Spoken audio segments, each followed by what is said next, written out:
அதற்கான அனுமதியை தலைமையிடத்திலிருந்தும் பெற்றுக்கொண்டாள். 6300 தொன் எடையை கொள்ளக்கூடியதும் 326.4 அடி நீளமும் 51.2 அடி அகலமும் கொண்டதுமான அதிசக்தி வாய்ந்த ராடர்கள் பொருத்தப்பட்டதுமான நடமாடும் தலைமையக கடற்படை கப்பலை தனிமனிதராக தாக்கி அழிக்க முடியும் என்பது கற்பனையாகவே இருந்தது. ஆனால் அந்த கற்பனையை அங்கையர்கண்ணி நிஜமாக்கினார்.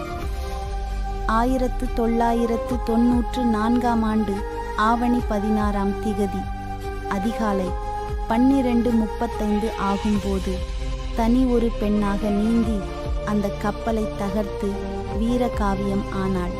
தமிழர்கள் என்றும் அவளை நினைத்திருப்போம்.